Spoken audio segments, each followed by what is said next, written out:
You guys. It's new in the sense of first time presenting this. It's not new in the sense that, for me at least, this the essential message I want to put to you has been stewing for a while, stewing for a few years. I think it'll probably be, in some sense, familiar to a lot of people in the room, but the novelty here, I think, is just to kind of state it a certain way and then open for discussion. So that's really my aim here, is to kind of propose a certain just perspective on some data types that many people here will be familiar with, and some concepts here many people be familiar with, and open it to the floor. Like, what do people think? Okay, I think that's in the spirit of the workshop. So hopefully we can kind of go somewhere there. This is from ChatGPT this morning, kind of getting some of the spirit of what I'm going for. Some terminological clarification here. Okay, so curious case of the first eigenvector. It is not the first eigenvector, it's the second eigenvector, okay? But we say the first non-trivial eigenvector. And of course, this is the, what did you call it, Alex? The Margulies mode? Yeah, call it that? Okay, but the principal gradient. That's what I'm talking about when I'm talking about the first eigenvector, not the zeroth eigenvector. Okay. Now, just to keep things interesting, I thought I'd try and do three things at once. But I think it works. So I've got three narrative threads that I'm gonna roll with and try and kind of push along in parallel here. The most important one is the science one, I suppose, which is the because it's going to be talking about some ins and outs of matrices, just the patterns and structure of matrices, essentially. And then, so actually, that's the second one. Some light theoretical shtick about connectome eigenspaces. The first and the third one are kind of linked, in that, and that relates to what I was saying when I was opening up. So like, there's a puzzle here, and depending on how you see things, it's a big puzzle that could be kind of significant in the sense of it raises some large questions on some of the things that a lot of us spend a lot of our careers working on, how to model the brain, how to understand the relationship between brain anatomy and brain physiology, and like what have we been doing for the last 15 years of computational neuroscience in this field. Okay, so we'll move these three along together, and I think they'll benefit from each other. But our core question, just to cut to the chase, is going to be like, why does this thing look like this? It shouldn't do. It shouldn't do if you kind of buy a certain number of premises, and we can discuss the premises as we go. So that was the general overview. What I'll go through just kind of linearly, just touch on a little bit of philosophy of science, and some background on neuroimaging, connectomics, and computational neuroscience as they've evolved over the last 15 years or so. I thanked Eli. Is Eli in the room still? He was taking off this morning. Anyway, he set the scene for me, which is actually quite an important part of what I'm going to propose you here about linearity and linear models being a good representation of certain kinds of brain organizations. So brain is linear. We're going to repeat that point, and then get to the mystery part, or the resolving the question, kind of roughly second part of the talk. Okay. So let's jump in with a brief interlude on a light topic: meta-theoretic structure of human knowledge. So people maybe remember from their kind of high school reading on Quine, this idea of a web of belief. There's a similar idea from a number of corners of philosophy of science, but the version of it I want to go with here is it's along the lines of, it works at the level of let's say, human agent, but also at the level of broader, like, human knowledge or scientific fields. Is that we have beliefs, we have kind of things that we think are the case, and some of the things we think are the case are kind of central. Some of the things we think are the case are a little bit more peripheral, and then right at the edge are like things we measure, things we see in data. But these things are all kind of connected. So our assessment of whether this is good might be somewhat related to how strongly we have a certain theory about what we should be seeing. But if our theory about what we should be seeing is maybe wrong, then and we realize that and adjust that, then we might then have a different view on what we're measuring. Okay, so there's a web of interconnected relationships between beliefs, knowledge structures, assertions, however you want to think about it.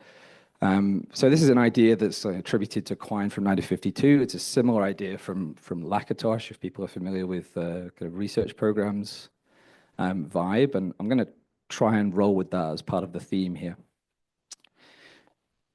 So macroconnectomics, I think in a sense that is one of the topics of this meeting in general. This is a question here. One of the great success stories of 21st century neuroimaging systems neuroscience. I think this is the case. I do think that broadly speaking, one of the, in a very general sense, the best things or the most impressive things that have come out of the field of neuroimaging in the last 30 years or so is a suite of techniques and concepts that allow us to map brain connectivity and ask interesting questions and use tools, but conceptual tools as well as methodological tools for mapping things.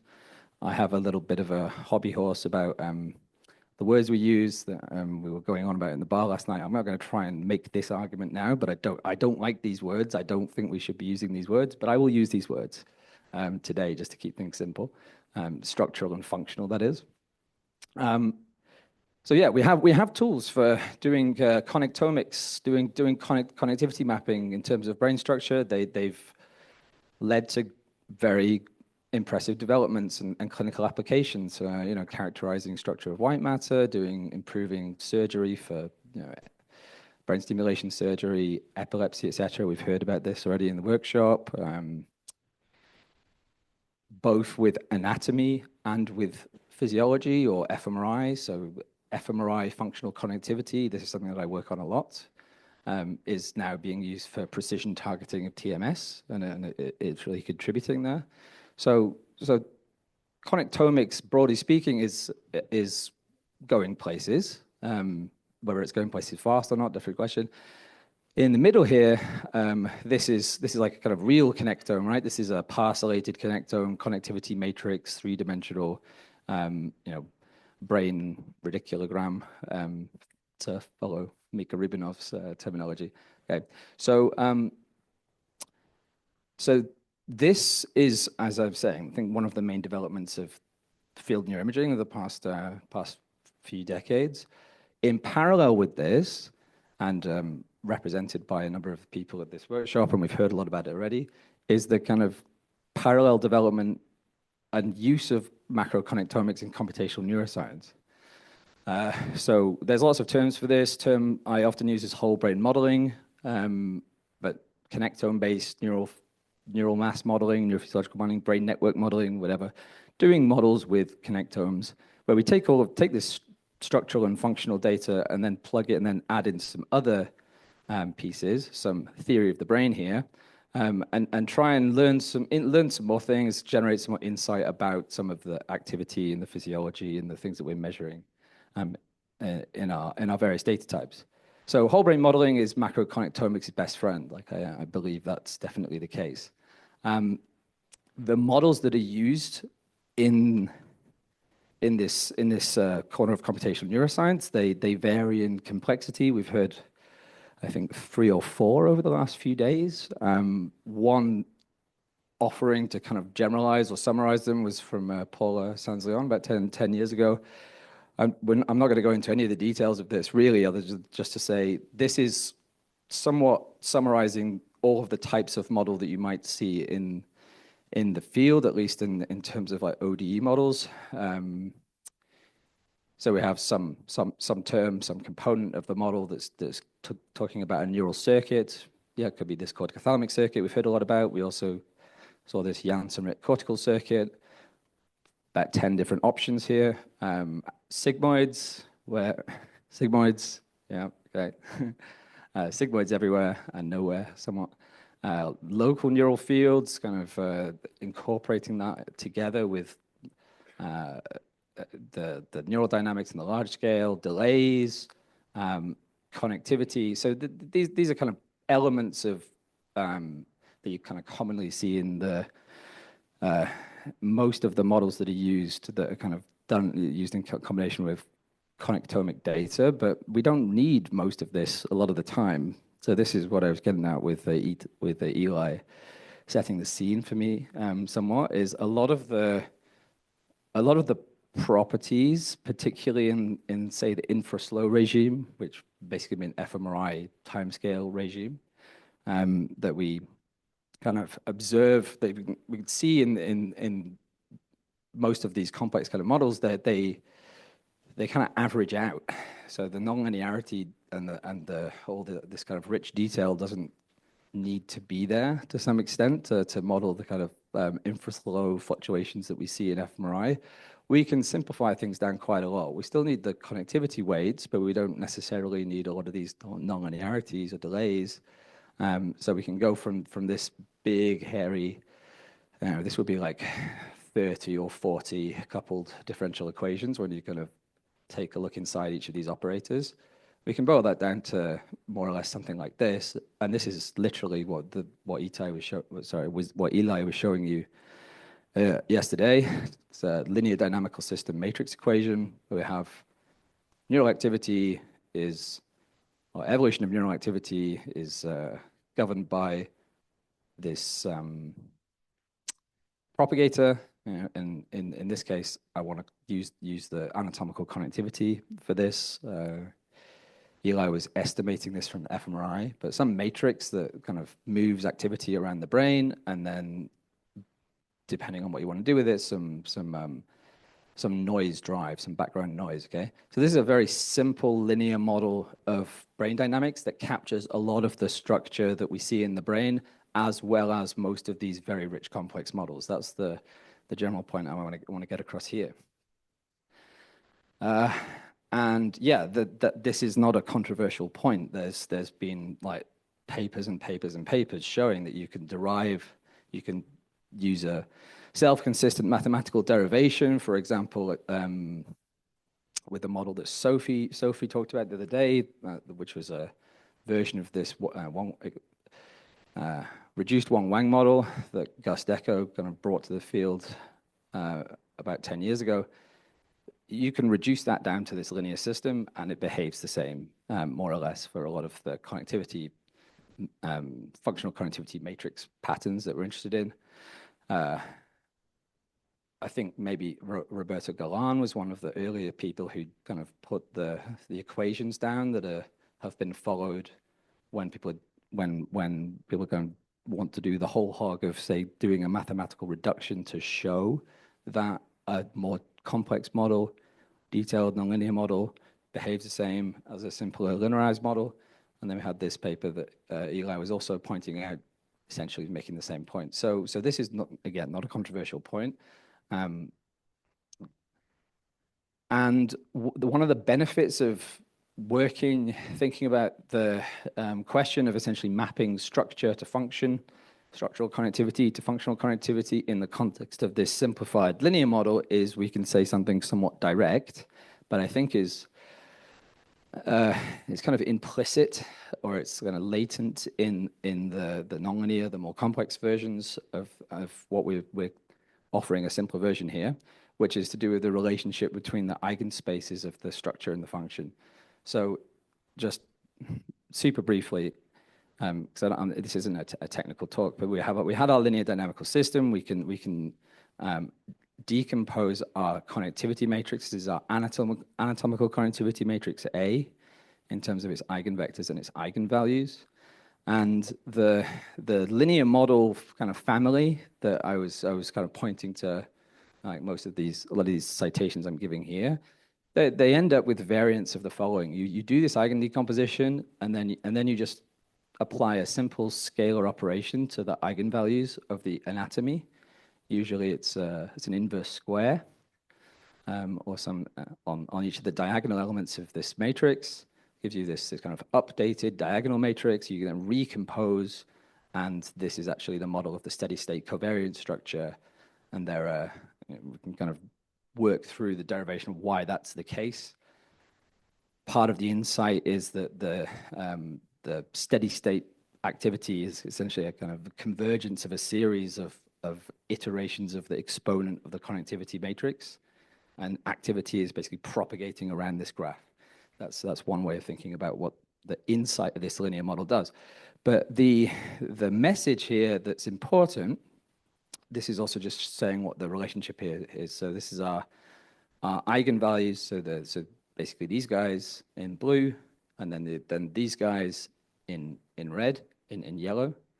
So this modification to give you the functional connectivity eigenvalues is essentially kind of applying it's spreading the eigenvalue spectrum out a little bit, so that there's kind of more energy in more modes, moving up the number. That's one way to think about it.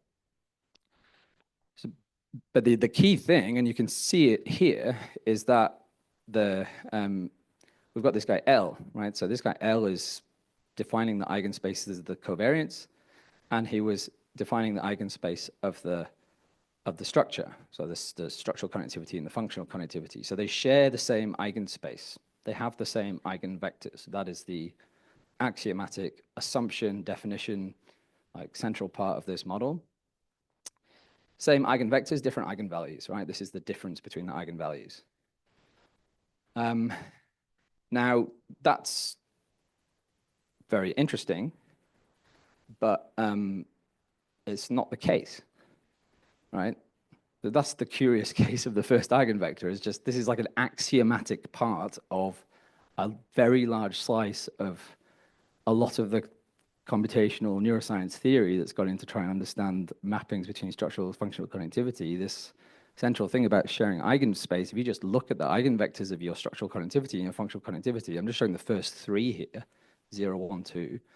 Right, the second one on the functional connectivity, this is the principal gradient. This is where most of the attention that I want to focus on, but this is 1, 2, 3 for structure function. I'm just putting distance in here for fun. So these are your geometric modes as well. And we've heard that a few times. So these tend to be these kind of orthogonal orientations in the first, in the second, third, fourth, and global mode in the first for all of them. But the key thing, or the simple way of making the point that I want to emphasize, and this is really how I think about it, is that the first eigenvector, the principal gradient, essentially, in fMRI, is much higher spatial frequency than it should be. You know, that's the kind of getting to the core of it. So this is from functional connectivity. This is from the structural connectivity that I used for this analysis. It's the same for any other, more or less, connectivity that you do this analysis on. You get kind of flips in the sign, or in some case flips on whether it's like a medial lateral or an anterior posterior turning up in the first non-trivial mode. But whichever one turns up in the first non-trivial mode for your data doesn't look like that, right? It's going to be like kind of split down the middle, medial lateral, or it's going to be split down the front. So kind of if you're looking on the medial side, like low, high, blue to red, or if we were going this way and we had a split down the middle, it would be low, high, like blue, red. But the functional, the principal gradient is like blue, red, blue, red. Okay, so there's 1, 2, 3 zero crossings. And not just 2 zero crossings, there's 3 zero crossings. So it's much higher. It's not even like we're 1 off. We're like 6 modes off. The dominant mode in the covariance as related to the dominant mode in any of the variants of how you can compute these structural modes. So there's something amiss here, and the question is, what is amiss? And that is the question. This is my kind of pitch to you guys. Is it's not surprising, really, I think to a lot of people, but what do we make of it? So one of the things that we can do, this is kind of moving on to maybe some more, not just pointing out problem, but saying, well, what do we do with this? One way of thinking about this that the linear model framing that I've given here lends itself to well, but it doesn't necessarily need to be in this specific framing, is to say, well, if you go with the assumption, and I'm sure not everyone wants to go with the assumption, but at least for the sake of argument, if you go with the assumption that the gist is right, the theory is right, the idea is right, then it's just necessarily the case that then, given that we have this mismatch, then one of these three things is wrong. Like one of these matrices in the equation's got something wrong with it, and then the follow-on is, well, what might be wrong with the matrices that we're measuring in our data that we can kind of pick apart, and then it leads to some new predictions and some new investigations. So that's what I want to do now, is just to wrap up the talk, is just offer some suggestions on how to pursue that question, and then we can get to discussion. I've got one other little, I just want to discuss this briefly as well, because I didn't mention all of this. I got down to here. I do think, so this is like covariance. So we have our functional connectivity, we have our anatomical connectivity. I've mentioned this. We need Q, we need a noise covariance for these linear steady state models, but it's often a diagonal matrix that isn't doing much, so we'll kind of ignore that for the time being. And I think we need M, being a measurement model that could represent a variety of measurement confounds and things like vascular structure and fMRI that is not part of the neural model. The neural model is this, okay? So I think these are the places that we can consider for some things for inspection. I'm just going to talk about A, but I think this is the complete picture here, and maybe we can get to that in discussion as well.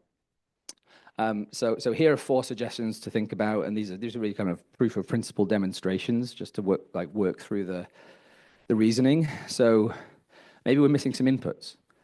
Okay, maybe, for example, like you're sitting in a scanner and it's really noisy, or you're sitting wherever, and you have correlated ambient input to your sensory systems, so your sensory cortices, that is not going into your higher order cortices, and that's something that is not represented in the in at least the kind of vanilla type of model I was talking about here. So we just assume that there's like an equal drive to all of the brain, so we can easily just modify this. There's an intentional kind of test mistake on this slide that I'm happy to see if someone can catch it, but it doesn't matter for kind of narrative purposes. But we're going to just add some input to some of the nodes. So this is the Schaefer parcellation. This is kind of just laid out, and I'm just going to add some input to some of the nodes in the left hemisphere and the right hemisphere symmetrically, the lower order nodes,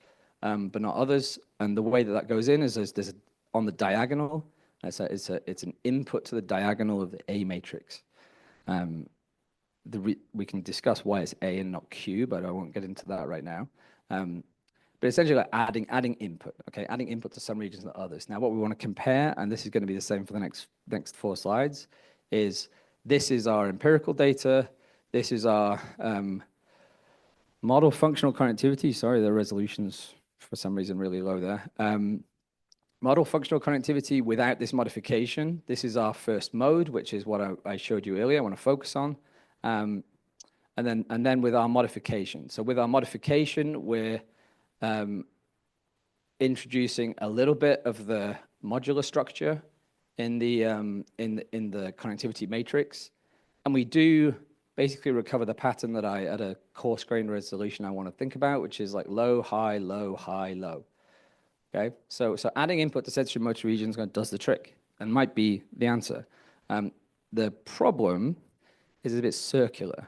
The reason why it's a little bit circular is because we already know that this structure that we want to pull out here kind of tracks the sensory hierarchy, right?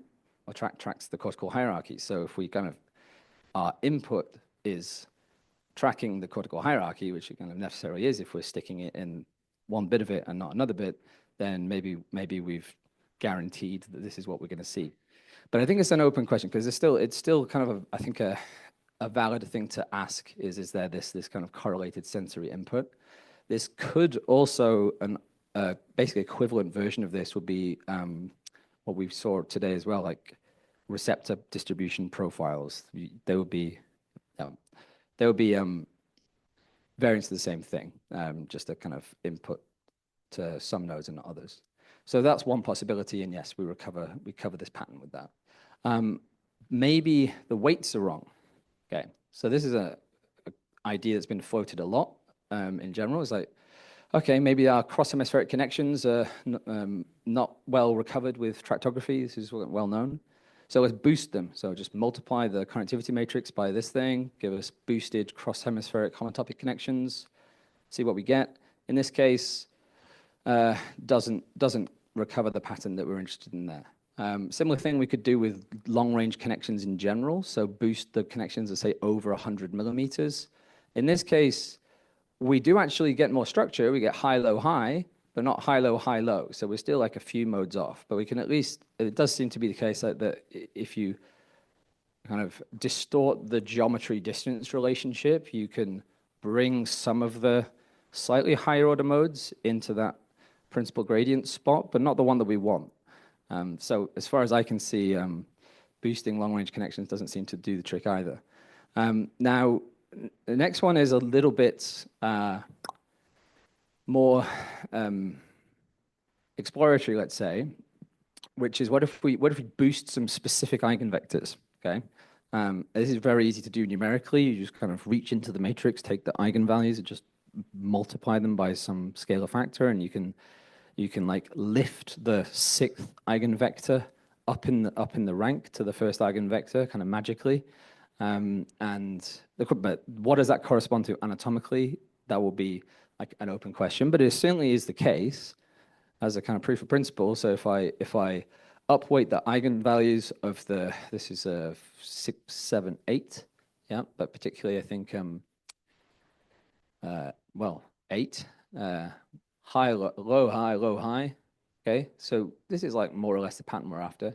So we can take some modes that are higher up and amplify them and put them in the first gradient position.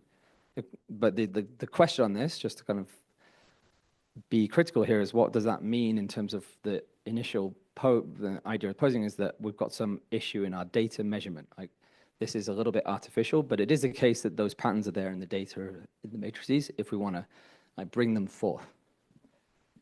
So that's the message that I want to get across. So I don't want to, the main point I want to really just secure in your heads here is that there is a bit of a puzzle here, and it's an important puzzle insofar as like dozens of papers have been published on this. Like there's been a lot of human effort from people in the room and the broader field on this structure function, this particular modeling approach, this general question. But we still have this, we haven't got an answer to this question of why that's coming. It's not coming from the structure, okay? So there's got to be something else going on here. And I do think this is a big question for the field, for people who want to kind of understand how the brain works. Linear models do work well, I think, but we don't need to use linear models here. We could be using nonlinear models and asking the same question. This is just summarizing the examples that I was showing you there. These are proofs of principle, essentially. And there were things that I didn't have time to go into. There's this chords idea that I think Alex indicated, kind of sums of modes rather than just individual modes. That's an open question. What would M be? Discussion point. And just finish with my initial point about Quine and kind of Lakatos structure here. So the question would be, or the revision to our belief network, well, that's a question. What would be the revision to our belief network in terms of the narrow case of structure function mapping, given the problems that are posed here? So for example, you might say, well, we do think the brains are macroscopically linear. That's probably something we want to keep. Maybe we want to modify this, okay? Maybe we think that the models are perfect, maybe not. Maybe we think data is good. Maybe we think data is not good, okay? So we kind of move these things around, and then these are the options in the knowledge web space corresponding to the kind of deficiencies of the matrices that I was mapping out for you there. And that's this is the question for, I think, the field moving forward, like which of these do we want to give up or modify? So thanks for listening. Props to my group in Toronto, who are fantastic, and we've bounced a lot of these ideas off over the last few months. This is the view from the window at CAMH, KCNI. Brain modes in the fall. Please come. It's going to be great.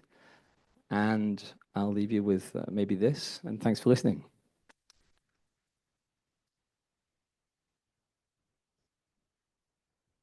Yeah, so great talk. I think we have time for maybe one or two questions.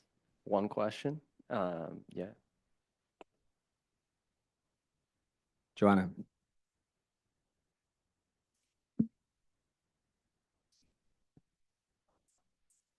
Indeed, this conflict between the eigenvectors instead from the structure or from geometric eigenvectors. But I think here it's a bit parallel, not just the question of whether it's a network of, or whether it's surface, but more that the eigenvectors from the structure are not matching the ones we see the functional signals, and those are the ones we are detecting, observing. So that's what we need to explain.